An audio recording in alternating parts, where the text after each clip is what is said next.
Hello, my name is Geoffrey Mugisha, and I'm the operational manager here at Spokes of Hope Worldwide. Yes, welcome to this presentation. As you know, today we are here for a short presentation of 8 to 10 minutes, and in this presentation, we are going to be talking about different things. According to the objective of today, we are going to understand the functions of the management, how do they work, and why are they important within every organization. And also, we will look at the different styles of management, what are those styles and what do they mean. Now, quickly, we are going to go and look at the definition of management itself. It's always better to start knowing what does management mean and what are the functions and the styles. According to Budos.com, this management refers to the process of achieving the organization goals through engaging with the people and also use of other organizational resources. If you do that, firstly you need to manage, you need to engage with people first, and people means human talent at the organization, and then you use other resources. Uh, Management has five functions, and those functions are planning, organizing, staffing, leading, and controlling. Now let's look one by one. Let's look each function by function for us to understand more about this. Now let's start with planning. According to Bundres.com, this is the function of management which involves looking ahead and deciding for the future course of the action that will be taken within an organization. If I can give you an example, uh, the organization before it's created, there is a need to create an action plan. An action plan helps the organization to run, uh, meeting each milestone by milestone, duration time by time. So that's the specific plan. It involves like creating smart goals that will help the organization to achieve its target. Now you've understood the planning. Let's look at the second function, which is organizing. Organizing here is establishing orderly use of resources within management system to enable carry out its successful plans. We've understood that the management has planning which helps set goals. Now organizing helps to achieve those plans. For example, at Spokes of Hope Worldwide, we are now organizing an annual seminar. So to organize an annual seminar means that we want to achieve it. It's been already there in the action plan. Now it's time to achieve it. So to organize it, we need to to organize a budget to run for it, and to find the people who are going to be coordinating for the event to happen. That's simply the organizing, what it means. Now we move on to the third function, which is staffing. Staffing, as you know, involves the human resource, which involves the recruiting, hiring, and retaining the workforce within an organization. This is where the people get fired, people get recruited, and people get retained within an organization. Uh, Staffing, for instance, the human resource of folks of worldwide may want to recruit new workers who understand process designing. So, to help the organization with the new appealing designs are outside of this room or inside with some creative designs. So that is understaffing because we have to bring in some new workforce. Now let's go to the fourth function, which is leading.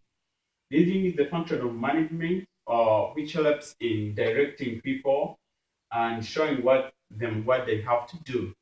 A good example of reading, for example, Spokes of Worldwide is organizing an annual seminar. The operations manager will have to lead people to show them, or you have to do this, you need to do this, showing some part of leadership skills that are necessary within management. Now let's move on to the last function, which is controlling. Controlling refers, according to Budres.com, this is a function of management which helps in tracking outcomes or to protect organization goals and plans. Now remember, every organization has goals, has the set goals, and has the mission and has the vision. But those things have to be protected. If our organization is to deliver buy scores, or if our target is to deliver buy scores every year to a certain number of people, we need to control that. We need to make sure that we achieve that, and we need to make sure that we control our commitment. We get committed to our goals. Uh, yeah, for example, as folks of Hope Worldwide, we need to keep track of actions so that its goals, mission, vision are not affected in any way. Now that you've understood different functions of management, it's time to reflect on, to look at different styles of management.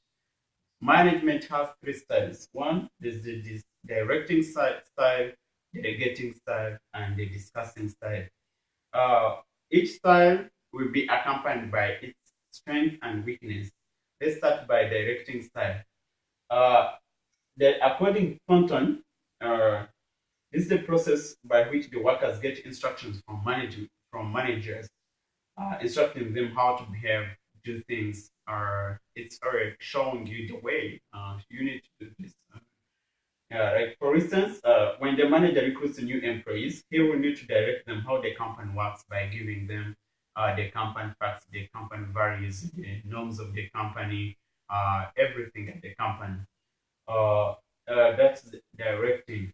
Now the directing has its weakness and strength. Let's start by looking at strength.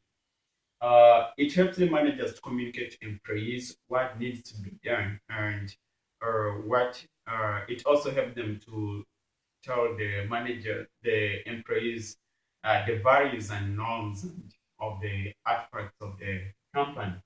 Or it also helps the managers instruct workers about certain activities that looks difficult to do. Uh, those are the strengths or advantages of this style. But let's look at the weakness also. Uh, During this time, some workers may feel dictated certain things, because remember, when somebody is always telling you, oh, you need to do this, you need to do this, some people feel like it's a kind of getting lost value, of being less valued. Secondly, another weakness, it makes some workers feel less important and admired of positions. Imagine if I'm the operation manager and I always tell people, please do this, do this. Everybody will be admiring my position, that I need to be there, and also start giving some directions. Yes, that's how it is. Now let's look at the second style, which is delegating style. According to Thornton, this is the process by which the manager tells workers what they have to accomplish and when it must be accomplished.